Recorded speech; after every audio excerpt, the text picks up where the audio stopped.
Ngayon naglalakad lang ako ngayon. Gawa ng medyo umaga ako ngayon.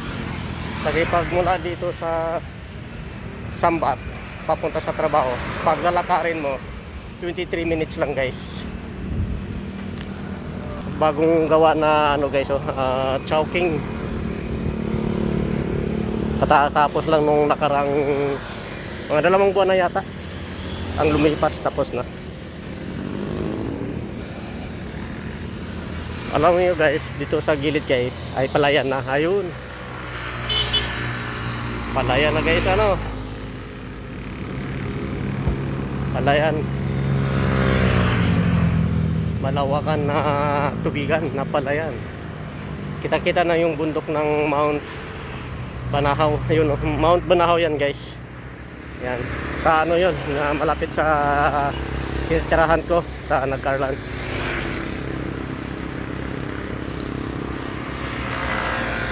Masarap maglakad pag ganitong oras guys. Masarap. Masarap pakiramdam.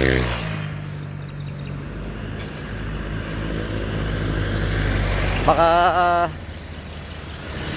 sa magtapos itong taon na ito, 2025, baka makabili ako ng bike pang service ko. Nung last year sana guys, makabili sana ako ng bike, kaso lang ang pera ko ay nagastos ko ang pera. Kung hindi ko nagastos yun, nakabili sana ako ng bike. Yung ang motor ko naman guys, hindi aring ibabiyahe mo guys, delikado baka mahuli ako kasi ang papel ay, yung motor na yan guys ay hindi na rehistro, paso ng ano, rehistro na yan. At isa pa, wala rin akong lisensya, delikado. Mahuli ako, masigurado talaga impound ang motor na yon. Paso na ang rehistro. At isa pa, wala tayong lisensya. Nakakatakot.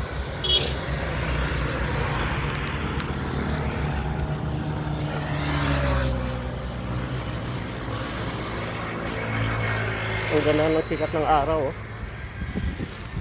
Ayan, Starbucks.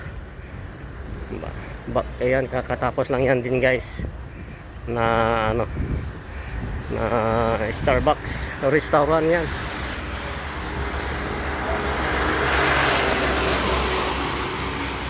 Bagong espalto lang to guys, oh. Bagong espalto lang to guys, hindi pa nilagyan ng